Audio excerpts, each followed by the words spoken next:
Hello everyone, स्वागत है आप सभी का उत्कर्ष के इस ऑनलाइन प्लेटफॉर्म पर। एंड आई होप आप सभी लोग अपने घर पर हैं, बढ़िया हैं और बिल्कुल स्वस्थ हैं। जी हाँ, आज के इस वीडियो में हम बात करने जा रहे हैं the complete strategy to score 99% in biology. अभी हमारे पास में खूब समय है और उस समय का किस तरीके से हमें यूटिलाइजेशन करना है, टाइम को कैसे यूटिलाइज करके हम बायो में 99 या 100 मार्क्स स्कोर कर सकते हैं, full out of full marks लेके आ सकते हैं, कैसे हम जीरो से हीरो की ओर बढ़ सकते हैं। इन सभी चीज़ों के बारे में मैं आपसे बात करने वाला हूं। वो स्ट्रेटेजी मैं आपको बताने वाला हूं जो आपको पूरे ईयर लॉन्ग रखनी है, आपके एग्जाम तक उस स्ट्रेटेजी को फॉलो करना है, जिससे आप अपने मार्क्स में इंप्रूवमेंट ला सकते हैं, आप अच्छे से अच्छा स्कोर कर सकते हैं।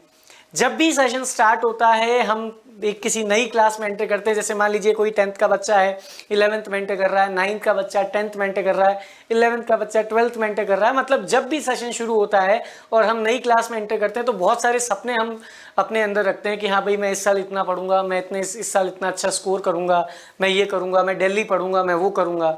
4-5 दिन जैसे ही वो बीतते हैं, उसके बाद में हम वैसे के वैसे जो पुराना हाल रहा है उसी हाल पर वापस से आ जाते हैं। लेकिन जब बात होती है बोर्ड एग्जाम्स की, जब बात होती है हमारे करियर की, क्योंकि 12th के बाद की पूरी जो लाइफ है आपकी, वो आपकी करियर ओरिएंटेड होनी चाहिए। क्योंकि लाइफ में अब आपको कुछ बड़ा अचीव करना है, कुछ अच्छा बनना है, तो उसके लिए ये 12th का जो पोर्शन होता है ना, ये 12th की जो लाइफ होती है ना, बहुत ज़्यादा इंपॉर्टेंट हो जाती है। तो इस इंपॉर्टेंट लाइफ में किस तरीके से आप अच्छा स्कोर कर सकते हैं, कैसे आपको स्ट्रेटेजी को फॉलो करना है, बायोलॉजी में किन बातों का आपको ध्यान रखना है, ये सारी बातें मैं आपको इस वीडियो में बताने वाला हूं। वीडियो के अंत तक आपको बने रहना है, क्योंकि बहुत सारे पॉइंट का डिस्कशन मैं आप लोगों से करूंगा। ठीक है, चलिए तो शुरू करते हैं। सबसे पहले अगर मैं बात करूं तो सबसे पहली चीज जो आपको अपने पर्टिकुलर सिलेबस के अकॉर्डिंग देखनी है वो है स्मार्ट स्टडी। देखिए, मेहनत सब करते हैं, हर बच्चा पढ़ाई करता है, हर कोई मेहनत करता है, बट इतनी सी बात है कि कोई कम समय में भी इतनी मेहनत कर लेता है कि उसका रिजल्ट बहुत अच्छा आ जाता है, और कोई ईयर लॉन्ग मेहनत करता है लेकिन फिर भी कोई ना कोई कमी ऐसी रहती है कि उसका रिजल्ट उतना अच्छा नहीं आ पाता। तो क्या है, तो आज की जो प्रेजेंट नीड है, आज की जो जरूरत है, वो है स्मार्ट स्टडी। अब स्मार्ट स्टडी कैसे की जाए, तो सबसे पहली चीज आपको यह पता होना चाहिए कि चैप्टर वाइज वेटेज क्या है आपके। जैसे मान लीजिए 12th बायोलॉजी की अगर मैं बात करता हूं, तो 12th बायोलॉजी में आपके पास में 13 चैप्टर्स हैं। एनसीईआरटी में कितने चैप्टर्स हैं? 13 चैप्टर्स हैं। तो जब 13 चैप्टर्स हैं तो चैप्टर वाइज वेटेज क्या रहेगा, हर एक चैप्टर का बोर्ड के अकॉर्डिंग वेटेज क्या है, आपको यह पता होना चाहिए कि इस चैप्टर में से लॉन्ग आंसर क्वेश्चन आना है कि शॉर्ट आंसर आना है, इसमें एमसीक्यू ज्यादा बनेंगे या इसमें लॉन्ग आंसर ज्यादा बनेंगे। तो जैसा उसका वेटेज होगा उसके अकॉर्डिंग आपको क्या करना है, वहां पर प्रिपेयर करना है। अगर मान लीजिए कि वहां से लॉन्ग आंसर आ रहा है, तो आपको यह देखना है कि लॉन्ग आंसर टाइप इसमें कौन सा क्वेश्चन बन सकता है या कौन सा बना है। ठीक है, तो उसके अकॉर्डिंग आपको क्या करना है, प्रिपेयर करना है। तो चैप्टर वाइज स्ट्रेटेजी बनाओ। चैप्टर वाइज आप ये देखो कि वेटेज क्या है, उस वेटेज के अकॉर्डिंग काम करो। मान लीजिए किसी का वेटेज कम है, तो आपको लगता है कि अगर इसका वेटेज कम है, ये आसान चैप्टर है, तो जल्दी से पढ़ डालो। आपको लग रहा है चैप्टर बहुत ज्यादा बड़ा है, इसका वेटेज तो 2 नंबर का ही है, 3 नंबर का ही वेटेज है, और चैप्टर इतना बड़ा है कि इसमें लग जाएंगे मेरे को 10 दिन, तो उसको साइड करो। भैया 2 नंबर का वेटेज है, बाद में पढ़ लेंगे, अगर 10 दिन लग रहे पढ़ने में तो बाद में पढ़ लेंगे, कोई बात नहीं, 2 नंबर का ही तो है। तो वेटेज पे भी ये देखो कि वो चैप्टर इजी है, हार्ड है, लॉन्ग है, शॉर्ट है, क्या है मामला, ये सब चीजें देख के पढ़ो। तो पहली बात chapter wise weightage. Smart study में दूसरी चीज आती है पीवाईक्यू एनालिसिस। जब भी कोई चैप्टर पढ़ रहे हो ना, तो उस चैप्टर के प्रीवियस ईयर के क्वेश्चन का एनालिसिस जरूर करो। जैसे मान लीजिए एक चैप्टर आपने पढ़ लिया, नया सेशन आपका स्टार्ट हुआ, आपने पहला चैप्टर पढ़ लिया मान लीजिए। अब पहला चैप्टर पढ़ने के बाद में आपने उसके एमसीक्यूज वगैरह, प्रैक्टिस क्वेश्चन सब सॉल्व कर लिए। आपको लगता है कि ये चैप्टर मुझे बहुत अच्छी तरीके से आता है, पूरा आता है। तो पूरा आता है तो क्या करो, पीवाईक्यू एनालिसिस करो, इसका प्रीवियस ईयर क्वेश्चन के एनालिसिस करो। वहां पे ये देखो कि प्रीवियस ईयर क्वेश्चन में इस चैप्टर का कौन सा क्वेश्चन वहां पे अवेलेबल है, प्रीवियस ईयर में कैसा क्वेश्चन पूछा गया, और उसको सॉल्व करने की कोशिश करो। अगर वो तुमसे सॉल्व हो रहा है, इट मींस कि हाँ तुम सही डायरेक्शन में जा रहे हो। लेकिन अगर वहां पे कोई गलती रह रही है, इसका मतलब अभी भी मुझे सुधार की जरूरत है, मुझ में इंप्रूवमेंट की जरूरत है, मुझे वापस से उस चैप्टर को पढ़ने की जरूरत है, अपनी कमियों को दूर करने की जरूरत है। तो पीवाईक्यू एनालिसिस जरूर करो किसी भी चैप्टर को पढ़ लेते हो तो प्रीवियस ईयर के क्वेश्चन का एनालिसिस उसी वक्त करो, देखो कि क्या ये क्वेश्चन तुमसे हो रहा है, क्या तुमने जो कंसेप्ट पढ़े वो यही है क्या। तो इन बातों पे ध्यान रखो। तो प्रीवियस ईयर एनालिसिस होना चाहिए, जिसमें मेन जो चीज है वो है इंपॉर्टेंट टॉपिक्स एंड क्वेश्चंस। आप देखो कि कौन से क्वेश्चंस बार बार रिपीट हो रहे हैं। जैसे मान लो कि 4 इयर्स के पेपर में तुमने देखा, 4 ईयर के पेपर्स का एनालिसिस किया, 4 इयर्स का, प्रीवियस ईयर के 4 सालों के जितने भी पेपर आए उसका एनालिसिस किया बायो में, और तुमने देखा कि पहले चैप्टर में से यार ये क्वेश्चन बार बार आ रहा है। मान लो कि बार बार आ रहा है कि पोलन गेन का डायग्राम बनाओ, पोलन गेन का स्ट्रक्चर एक्सप्लेन करो, ये 4 सालों में 3 बार आ गया है, तो तुम्हें लग रहा है कि ये बहुत इंपॉर्टेंट है, ये 3 बार रिपीट हुआ है, तो मोस्ट रिपीटेड क्वेश्चंस पे जाओ, मेनी रिपीटेड टॉपिक्स पे जाओ। कौन से ऐसे टॉपिक है जो बार बार रिपीट हो रहे हैं, हर एग्जाम में रिपीट हो रहे हैं, हर ईयर रिपीट हो रहे हैं, इसका मतलब वो जरूरी है, उसको इंपॉर्टेंट मार्क करो, उसको पहले पढ़ो, उसको अच्छे से पढ़ो। अगर नहीं आ रहा तो अच्छे से पढ़ो, आ रहा है तो बहुत अच्छी बात है, नहीं आ रहा तो पढ़ो फिर। तो ये PYQ का एनालिसिस, ये आपके पास में दूसरा पॉइंट है स्मार्ट स्टडी का। अगर मैं तीसरी चीज की बात करता हूं तो वन शॉट वीडियोस, जैसा कि आपको पता है कि उत्कर्ष पे हम लोग वन शॉट वीडियोस भी देते, हमारे चैनल पे वन शॉट वीडियोस अवेलेबल है चैप्टर के। अगर आप एक पर्टिकुलर सब्जेक्ट में भी जाओगे तो वन शॉट वीडियोस अवेलेबल है, फिजिक्स में अवेलेबल है, केमिस्ट्री में अवेलेबल है, बायोलॉजी में अवेलेबल है, हर तरह के सब्जेक्ट में आपके पास में वन शॉट वीडियोस अवेलेबल होंगे, मैराथन क्लासेस अवेलेबल होगी। तो जब कभी भी तुम्हें ऐसा लगता है कि मुझे कम समय में, मेरे पास टाइम कम है और मुझे पूरे चैप्टर को रिवाइज करना है, एक बार पढ़ रखा है लेकिन मुझे रिवाइज करना है, तो वन शॉट वीडियो देख लो। 3 आवर्स में, 4 आवर्स में वो पूरा चैप्टर कंप्लीट हो रहा है, तो उसको वन शॉट वीडियोस में करो। तो वन शॉट वीडियोस अवेलेबल है। उत्कर्ष में अगर मैं बात करूं, हमारे उत्कर्ष ऑनलाइन ट्यूशन में अगर मैं बात करूं, तो आपको फिजिक्स का, केमिस्ट्री का, बायो का, मैथ्स में हर जगह पे आपको वन शॉट वीडियो अवेलेबल होंगे।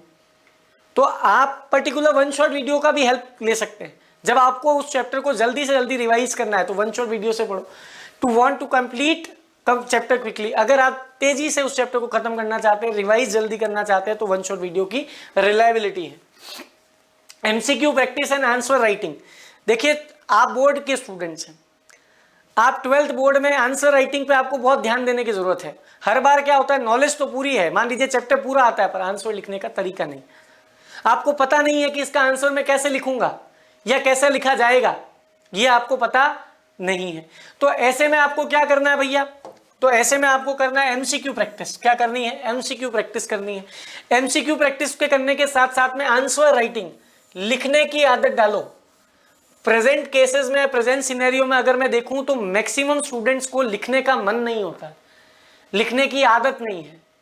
अभी ये रीसेंट ट्रेंड है, बहुत सारे बच्चे ऐसे हैं जिनको बिल्कुल होमवर्क करने के तक का मन नहीं होता। पढ़ते हैं, वो होशियार है, वो इंटेलिजेंट है, वो बहुत मेहनत करते हैं, बट वो मेहनत करते हैं टिक करने में, MCQ करने में, वो गेन करने में चीजों को, लेकिन जब वो बात पेपर पे लिखने की आती है तो थोड़ा सा वो लेथार्जस हो जाते हैं, आलसी बन जाते हैं। तो आंसर राइटिंग की प्रैक्टिस करना बहुत जरूरी है। आप सोचिए बड़े से बड़ा एग्जाम जो रिटन एग्जाम्स होते हैं, वहां पर आंसर राइटिंग का बहुत तगड़ा गेम होता है। RGS मेंस का एग्जाम ले लो, UPSC में चले जाओ, सब जगह आप देखोगे तो बड़े बड़े जितने भी एग्जाम्स है सब में गेम चलता है किसका, आंसर राइटिंग का। तो हम तो क्या दे रहे हैं, हम तो 12th बोर्ड दे रहे हैं, इतने बड़े एग्जाम पे भी हम नहीं जा रहे। तो आंसर राइटिंग का गेम है, लिखने की आदत डालो, आंसर लिखने की कोशिश करो। एक क्वेश्चन तुम्हें मिला तो तुम देखो कि मैं उसको कैसे लिख रहा हूं, मेरी आंसर राइटिंग क्या है, और बुक की लैंग्वेज से या जो भी XYZ आपके पास उसका आंसर अवेलेबल है, उससे चेक करके देखो कि कहां गलती हो रही है, किन टर्म्स का इस्तेमाल उसने किया, किन टर्म्स का इस्तेमाल तुमने किया, किस जगह पर तुम उससे पीछे चल रहे हो। इन सभी चीजों का क्या करो, आप एनालिसिस करो। तो focus on answer writing, habit डालो राइटिंग की, लिखने की हैबिट डालो।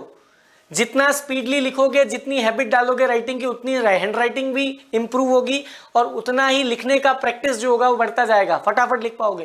नहीं तो लिखने की आदत कम है, एकदम से आंसर लिखने बैठे, धीरे धीरे लिख रहे हैं, टाइम जा रहा है, 3 आवर्स का टाइम है, 3.5 आवर्स का टाइम है, टाइम कम है, अब लिखे जा रहे हैं धीरे धीरे, तो कैसे होगा। तो आंसर की पहले से ही आदत डाल, और राइटिंग की आदत पहले से पड़ी हुई रहेगी, पूरे साल रहेगी, तो एंड टाइम पे दिक्कत नहीं आएगी।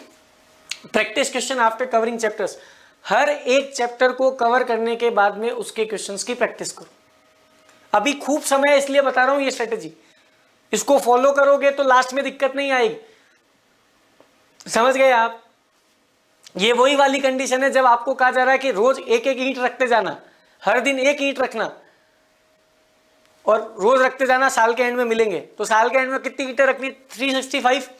365 ब्रिक्स रखनी, ईंटें रखनी है। तुम 20 दिन भूल गए, 25 दिन भूल गए, महीना भर हो गया, 2 महीना हो गया, अब 60 ईंट 60 ब्रिक्स तुम्हें रखनी है, तुम्हें जोर आएगा। तो वही वाली बात इनके साथ में है कि प्रैक्टिस क्वेश्चन एक साथ में चैप्टर खत्म होने के बाद साथ साथ करोगे ना तो ज्यादा जोर नहीं आएगा। एकदम से कोई बोलेगा 5 चैप्टर के प्रैक्टिस क्वेश्चन करो, तुम हो जाओगे, अरे कैसे करूं, कंसेप्ट याद करूंगा फिर उसके क्वेश्चंस करूंगा, कितना टाइम लग जाएगा, नहीं हो पाएगा। तो ये एक प्रेशर क्रिएट होता है। तो इसके लिए क्या करो, जब चैप्टर कंप्लीट कर रहे हो तो उसके बाद में उसके प्रैक्टिस क्वेश्चंस कर लो। ये एक तरीका अपनाओ, इससे इंप्रूवमेंट बहुत अच्छा होगा, इससे चैप्टर भी अच्छे तरीके से लर्न होगा और राइटिंग की प्रैक्टिस होगी, लिखने का हमें क्या होगा, अंदाजा होगा और आदत पड़ जाएगी। प्रैक्टिस एनसीईआरटी डायग्राम, बायो में सबसे ज्यादा जरूरी जो चीज है वो है डायग्राम्स। एनसीईआरटी के डायग्राम्स को आपको बिल्कुल प्रैक्टिस कर लेनी है। डायग्राम वो चीज होती है जिसको आप फ्री टाइम में भी बना सकते हो। आप टीवी के सामने बैठे हो, आप मूवी देख रहे हो, आप मैच देख रहे हो, कोई बात नहीं, उस टाइम डायग्राम बनाने की प्रैक्टिस करो, अपने टाइम का यूटिलाइजेशन करो। क्योंकि डायग्राम 2 से 3 मार्क्स तक के तो आराम से आ जाते हैं। केवल डायग्राम का वेटेज होता है 2 से 3 मार्क्स का मिनिमम, बता रहा हूं मैं आपको। तो और डायग्राम चेक होगा एनसीईआरटी के अकॉर्डिंग। तो जो एनसीईआरटी में डायग्राम जैसा दिया हुआ है बिल्कुल वैसा बनाने की प्रैक्टिस करनी है। प्रैक्टिस से ही परफेक्ट होंगे। कई बार होता है किसी की आर्ट बहुत अच्छी है, मतलब बनाने का तरीका बहुत अच्छा आता है, तो उसको तो कोई ज्यादा दिक्कत नहीं है, उसको ज्यादा समय भी नहीं लगेगा। एक आदमी जिसको लाइन खींचनी नहीं आती है उसको प्रैक्टिस करनी पड़ेगी। वो ऐसे नहीं कर सकता 2 नंबर का डायग्राम में छोड़ देंगे, कहीं फर्क पड़ेगा, अरे फर्क पड़ेगा, 2 नंबर से ही फर्क पड़ेगा। आप तो समझते हैं जब एक एक नंबर से मामला फर्क पड़ जाता है, एक एक नंबर से गवर्नमेंट की सीटें नहीं मिलती मेडिकल में, तो आप सोचिए वहां तो 2 नंबर की बात है ये। तो एक एक नंबर, आधे आधे नंबर तक का भी बहुत फर्क पड़ता है, इसलिए ध्यान रखें। इसके अलावा फ्लो चार्ट्स बनाए। बायो में सबसे बढ़िया तगड़ा मैं अगर बताऊं रिप्रेजेंटेशन क्या होता तो होता है फ्लो चार्ट्स का। कोई भी टॉपिक तुम पढ़ रहे हो तो उसको फ्लो चार्ट से समझाओ। जितना बढ़िया फ्लो चार्ट बनाओगे, जितना अच्छे से एक्सप्लेन करोगे फ्लो चार्ट के थ्रू, उतनी बढ़िया रिप्रेजेंटेशन होगी और उतना अच्छा इंपैक्ट पड़ेगा। एक कॉपी पढ़ रहे हो, फ्लो चार्ट बना हुआ है, जिसको टॉपिक जो चेक कर रहा है एग्जामिनर वो देखेगा फ्लो चार्ट बनाया है, मतलब बच्चे को नॉलेज अच्छी है। सामने वाला फ्लो चार्ट बना रहा है, मतलब एक स्टूडेंट अगर फ्लो चार्ट बना रहा है इसका मतलब उसे पता है कि यहाँ पर क्या क्या होना है, सो इसका मतलब उसकी नॉलेज अच्छी है, और नॉलेज अच्छी है तो नंबर दिए जाने चाहिए। तो वहां पे एक इंप्रेशन पड़ता है। तो फ्लो चार्ट का सहारा लो। और सबसे फेमस सवाल क्या कि सर कितने घंटे पढ़े? ये बहुत बहुत कॉमन सवाल है। जब भी हर साल किसी भी क्लास में मैं बात करूं तो जब भी सेशन शुरू होता है ना तो 2-3 दिन बाद में बच्चे एक ही सवाल पूछने लग जाते हैं। जैसे हम उन्हें बोलते हैं रिवाइज करो बेटा, रिवाइज करो, घर पे पढ़ो। तो पहला और मतलब सबसे ज्यादा पूछा जाने वाला सवाल ये होता है कितने घंटे पढ़े सर? मैं कितने घंटे पढ़ूं सर? पढ़ने का क्या क्राइटेरिया है? तो पढ़ने का कोई ऐसा क्राइटेरिया नहीं होता, मेरी बात समझिए। आप कितने घंटे पढ़ेंगे ये डिपेंड करेगा आपकी एबिलिटी पर, और वो भी कैसी एबिलिटी पे? मेंटल एबिलिटी पर। मेंटल एबिलिटी का मतलब क्या है? मेंटल एबिलिटी का मेरा ये मतलब है कि आपकी इंटेलिजेंस का लेवल कैसा है, वो डिसाइड करेगा कि आपको कितना पढ़ना है। मैं ये नहीं कह रहा हूं कि 12-12 घंटे पढ़ो, भले 3 घंटे भी पढ़ो, लेकिन पढ़ो ऐसा कि वो जो पढ़ा है वो याद है, वो समझ आया है, उसके क्वेश्चन किए हैं, वो सब कर लिए। अगर वो तुम्हारी स्पीड अच्छी है, तुम्हारी मतलब मेंटल इंटेलिजेंस अच्छी है, तो तुम उसको जल्दी कर पाओगे। तो यहां पर मेंटल एबिलिटी की बात आती है कि तुम्हारी मेंटल एबिलिटी कैसी है। Work on that. Mental ability पे काम करो। किस पे काम करो? मेंटल एबिलिटी पे काम करो। अगर तुम्हें लगता है कि तुम स्लो लर्नर हो, तुम्हें समय लगता है चीजों को पढ़ने में, तो घंटे ज्यादा लग जाए, 4 घंटे 5 घंटे भी लग जाए, कोई दिक्कत नहीं। एक जने को तुम देखोगे वो 1 घंटे में उतना पढ़ के आ गया जितना तुमने 3 घंटे में पढ़ा, तो कोई बात नहीं। उसकी लर्निंग स्किल्स हो सकता है थोड़ी इंप्रूव्ड है, तुम्हारी कम इंप्रूव्ड है, कोई बात नहीं। तो ये आर्ट्स जो होते हैं ना, ये वेराई करते हैं सबके लिए। कोई घंटे भर पढ़ता है, कोई 2 घंटे पढ़ता है, कोई 5 घंटे पढ़ता है। तुम्हें डिटरमाइंड मैनर में नहीं पढ़ना है, तुम्हें बस ये चीज याद रखनी है कि मुझे डेली पढ़ना है, डेली पढ़ना है, और जितने समय में मुझे याद होता है उतने समय पढ़ना है। कभी तुमने 2 घंटे में चीजें को बहुत अच्छे तरीके से पढ़ लिया, कभी तुमने 1 घंटे में ही पढ़ लिया, तो कोई टेंशन लेने वाली बात नहीं कि यार मैं तो 2 घंटे पढ़ता था, अब मैं 1 घंटे ही पढ़ रहा हूं, अब कोई टेंशन वाली बात नहीं। तो आर्ट्स के लिए कभी भी किसी और से मत पूछो। आर्ट्स के लिए मुझे पूछोगे कितने घंटे पढ़ूं, किसी और को पूछोगे कितने घंटे पढ़ूं, उसको पूछोगे कितने घंटे पढ़ूं, तो भैया मैं आपको बोल दूं कि इतने घंटे पढ़ लो, नहीं, मैं आपकी मेंटल एबिलिटी थोड़ी जानता हूं। मैं अभी आपको बोल दूंगा आप 6 आवर्स स्टडी करो। एक बच्चा है मान लीजिए जो ये वीडियो देख रहा हो, वो कहेगा मैं तो 1 घंटे में चीज़ों को याद कर लेता हूँ, मैं बाकी 5 घंटे क्या करूँगा। और एक बंदा है जिसको 8-9 घंटे लग रहे पढ़ने में, वो कहेगा 6 घंटे बोला सर ने, तो मेरे को तो याद ही नहीं हो रहा 6 घंटे में। तो सबकी पावर अलग अलग है। तो जिसकी जैसी मेंटल इंटेलिजेंस है, मेंटल एबिलिटी है, जिसकी जितनी लर्निंग स्किल्स है, पावर है, लर्निंग टाइमिंग जो लग रहा है उसमें जिसका जैसा है, उसके अकॉर्डिंग पढ़ो। टॉपिक जब अच्छे तरीके से समझ में आ जाए उतना पढ़ो, उतने समय के लिए पढ़ो। फिक्स टाइम लेके मत बैठो, पर ये शेड्यूल जरूर लेके बैठो कि रोज सबको टाइम देना है, सब कुछ पढ़ना है, रोज पढ़ना। इन बातों का ध्यान रखोगे तो बायोलॉजी में स्कोर करना बहुत आसान हो जाएगा। हर साल हमारे पास में जो स्टूडेंट्स होते हैं, they are scoring more and more and they are, I can say I have many students who have scored 199। बहुत सारे बच्चे हमारे पास में जिनके 100 नंबर भी हैं, 99 भी।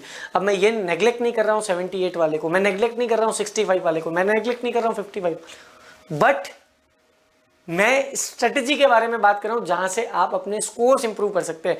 99 की स्ट्रेटेजी का मतलब ये नहीं कि एग्जैक्ट सबके 99 आ जाएंगे, नहीं, सबको उस लेवल की मेहनत करनी पड़ेगी। हाँ, इस अकॉर्डिंग, इस पैटर्न के अकॉर्डिंग चलोगे तो 100% आएंगे, 99 के 100 भी आएंगे, पर पैटर्न के अकॉर्डिंग चलना हो। क्लियर है क्या यहां तक? तो यही बातें आपको अपने दिमाग में रखनी है और इन्हीं चीजों को फॉलो करते हुए आप आराम से बायोलॉजी में अच्छा स्कोर कर सकते हैं। तो ये पूरे पॉइंट्स है, इन्हें आप फॉलो कीजिए, ठीक है। और इसी के साथ और भी ऐसे वीडियोस जिसमें आप लोगों को कैसे इंप्रूवमेंट करवाया जा सकता है, और भी हम वीडियोस लेकर आएंगे। तब तक के लिए उत्कर्ष से जुड़े रहें, स्वस्थ रहें, मस्त रहें, उत्कर्ष से जुड़े रहें। Thank you.